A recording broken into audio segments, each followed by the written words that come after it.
हम सलाम करते हैं ईरान के सर्वोच्च नेता अयतुल्ला खamenei साहब को, जिन्होंने अपनी आपकी तरह अमेरिका के आगे घुटने नहीं टेके, बल्कि उन्होंने शहादत को गले लगाया और आपने अमेरिका के आगे घुटने टेकने का काम किया। लेकिन डरपोक भारतीय जनता पार्टी की सरकार, भारतीय जनता पार्टी सरकार को बताना चाहिए कि गाजा इजराइल संघर्ष के बाद विश्व के कौन से प्रधानमंत्री ने इजराइल का दौरा किया। खतरा हमारी उन बहनों से माननीय प्रधानमंत्री जी को नहीं था, लेकिन मैं जानना चाहता हूँ किसकी सलाह पर, किसने कहा जब युद्ध के मुहाने पर खड़े हुए देशों पर प्रधानमंत्री जी को यात्रा की, क्या उनकी जान जोखिम में डालने का काम किया कि हमारी बहनों से यहाँ उनकी जान जोखिम में। मैं बोलता हूँ तो इल्जाम है बगावत का, मैं चुप रहूं तो बड़ी बेबसी सी होती है। आपने 2014 के बाद देश की सभी संवैधानिक संस्थाओं का राजनीतिकरण किया है, संघीकरण करने का काम किया है, बीजेपीकरण किया है। लोकतंत्र केवल बहुमत से नहीं चलता, लोकतंत्र असहमति से चलता है, सवालों से चलता है। न तेरा है न मेरा है, ये हिंदुस्तान सबका है। नहीं समझी गई ये बात तो नुकसान सबका है। हम विपक्ष के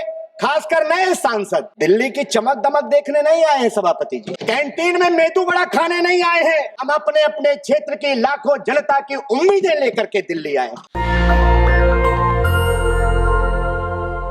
मैं बोलता हूं तो इल्जाम है बगावत का, मैं चुप रहूं तो बड़ी बेबसी सी होती है।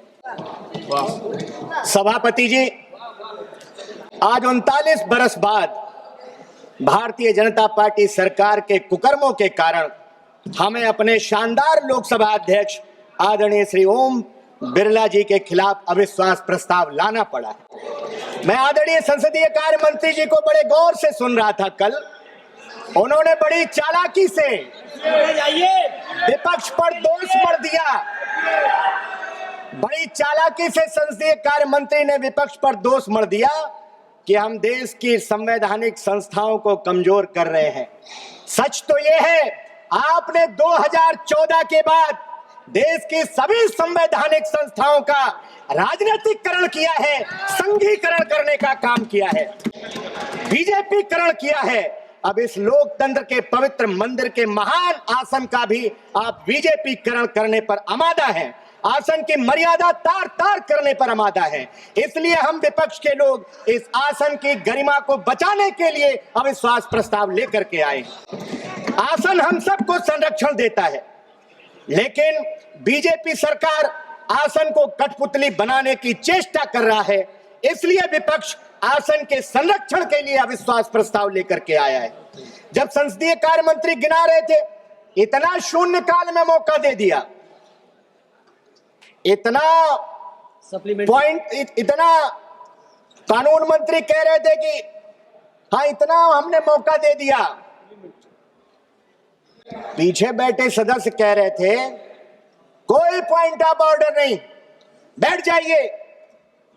कानून मंत्री कह रहे थे बोलने दे रहे हैं, इतना मौका दे दिया इसीलिए दिमाग खराब है। पीछे बैठे, आप वीडियो निकाल लीजिए, पीछे बैठे सदस्य कह रहे थे कोई मौका आगे नहीं मिलेगा। हम सत्ता पक्ष के इसी रवैये के खिलाफ अविश्वास प्रस्ताव लेकर के विपक्ष को आना पड़ा। आप कह रहे थे इतना सप्लीमेंट्री दे दिया विपक्ष को, हम सरकार से खैरात मांग रहे हैं क्या?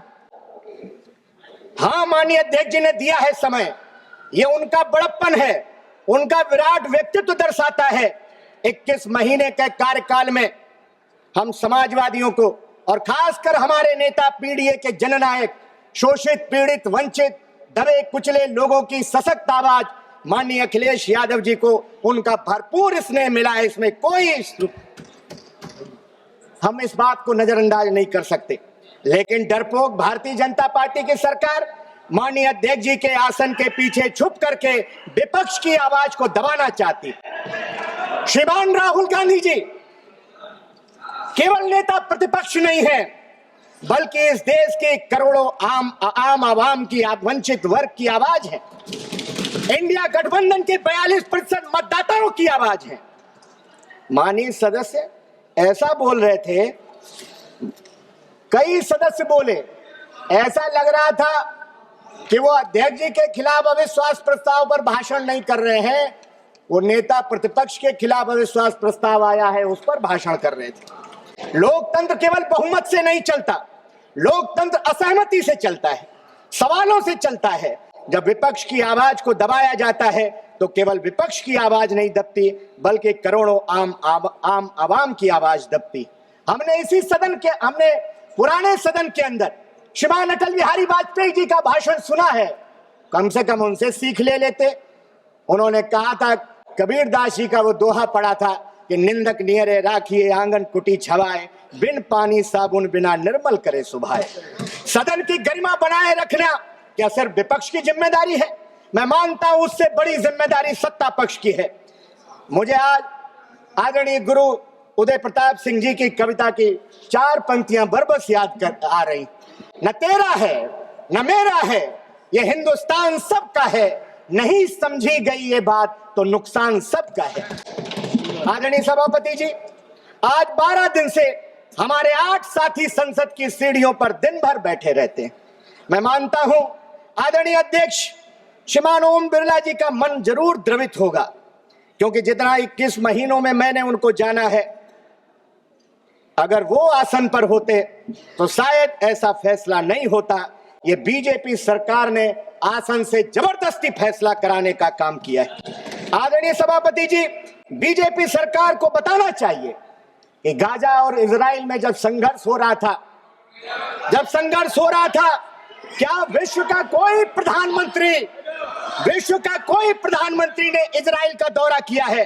कौन सा सम्मान आनंद जी, जिसका पहले हमने कभी नाम नहीं सुना? मैं पूरे भरोसे के साथ कह सकता हूं भदौरिया जी, एक मिनट, जो भी निर्णय आसन से हुआ है उसको ये कोई अध्यक्ष जी का, जो यहाँ पर बैठते हैं अध्यक्ष जी का, और जो हम लोग चेयरपर्सन बैठते हैं, तो इसमें अध्यक्ष जी का भी भूमिका रहते हैं।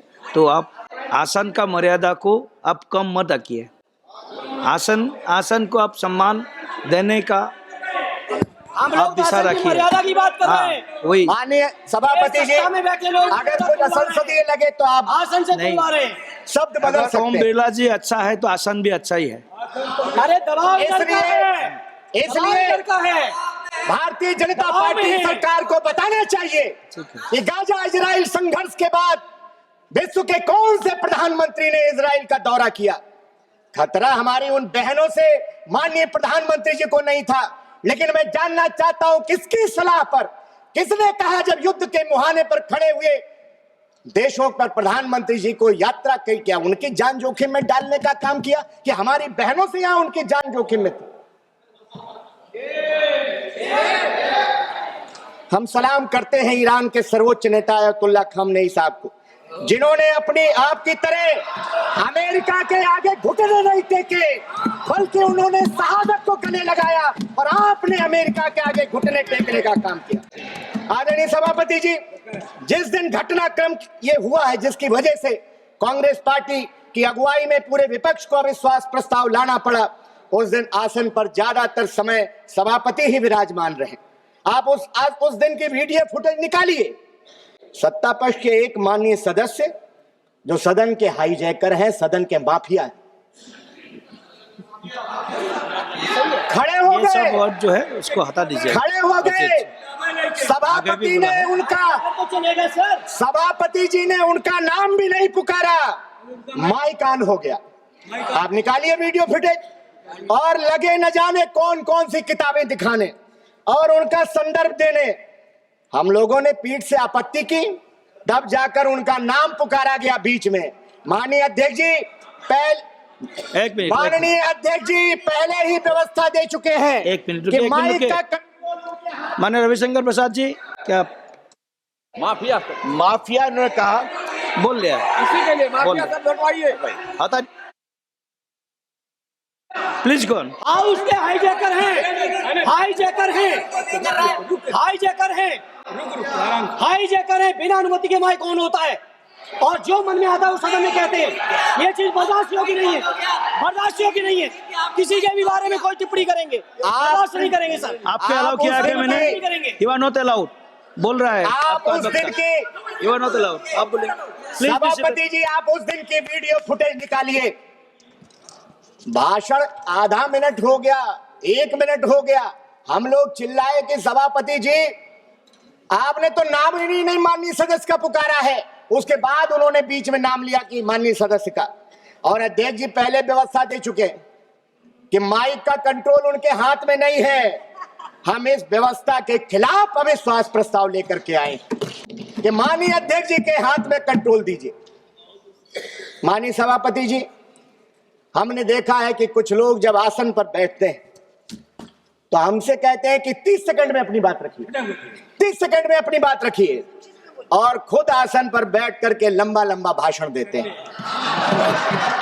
हम तो चाहते हैं कि आसन पर आदरणीय अयोध्या के से जीत करके आए पीडीए के हमारे बुलंद अलंबरदार आदरणीय अवधेश प्रसाद जी आसन पर बैठे, लेकिन भाजपाइयों के सीने में जब लाल टोपी देखते हैं तो उनके सीने पर सांप लौट जाता है। इसलिए आदरणीय सभापति जी, हम पूर्व की सदन की कार्यवाही देखते हैं, सदन का कैसा माहौल था, गौरवशाली परंपराएं रही हैं, बहस का स्तर देखते हैं, और जब आज की स्थिति देखते हैं तो फिर कई सवालात खड़े होते हैं और हम सबको आत्मचिंतन को विवश करते हैं। हम विपक्ष के खासकर नए सांसद दिल्ली की चमक दमक देखने नहीं आए हैं सभापति जी, कैंटीन में मेदू वड़ा खाने नहीं आए हैं। हम अपने अपने क्षेत्र की लाखों जनता की उम्मीदें लेकर के दिल्ली आए। क्या 2014 के बाद आपने सांसद पद की गरिमा नहीं गिराई है?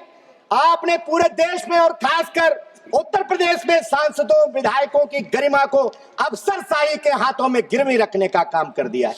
आदरणीय सभापति जी, जनता देखती है कि हमारे मुस्तकबिल का फैसला करने वाली संसद बढ़ती महंगाई, बेरोजगारी, किसानों की दुर्दशा, महिलाओं पर बढ़ते अपराध, मजदूरों के हक, शिक्षा, स्वास्थ्य, सामाजिक न्याय पर कब बहस करेगी? आदरणीय सभापति जी, सरकार इस जवाबदेही से पीछे नहीं हट सकती कि लोकसभा के उपाध्यक्ष का चुनाव आज तक आपने क्यों नहीं कराया। पता नहीं आप किस घमंड में चूर हैं। नहीं हुआ 7 सालों से लगातार आप संवैधानिक संस्थाओं को कमजोर कर रहे हैं। मैं तो आपके गुरु पर 4 पंक्तियां कहना चाहता हूं, और राहुल जी चले गए, मैं चाहता था कि वो उपस्थित रहते। राहुल जी ने खोली है, आपके गुरूर पे कहना चाहता, राहुल जी ने खोली है मोहब्बत की दुकान। आगे सुन लीजिए, फिर वाह वाह करिएगा, आगे की लाइनें पर भी वाह वाह करिएगा। राहुल जी ने खोली है मोहब्बत की दुकान, क्योंकि नफरती लोगों को प्यार की जरूरत है, और जीत ने अंधा कर दिया है तुम्हें, तुझको एक हार की जरूरत है। अंत में मैं स्वस्थ लोकतंत्र की स्थापना, संवैधानिक मूल्यों की रक्षा के लिए, संसद की गरिमा बनाए रखने के लिए हम चाहते हैं इस सदन की कार्यवाही ऐसी हो जिस पर हर एक सांसद और देश की जनता को गर्व महसूस हो। अध्यक्ष महोदय के इशारे पर हम सब चलें, इसके उल्टा न हो। मैं व्यक्तिगत रूप से आदरणीय ओम बिरला जी के प्रति विश्वास व्यक्त करते हुए इस अविश्वास प्रस्ताव का समर्थन करता हूं।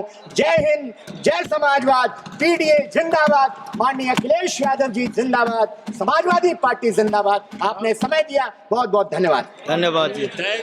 नेशनल दस्तक की आपसे गुजारिश है कि अगर इसको बचाना चाहते हैं तो नेशनल दस्तक को सब्सक्राइब करने के लिए रेड कलर के सब्सक्राइब बटन को दबाएं, फिर बेल आइकन की घंटी दबाएं।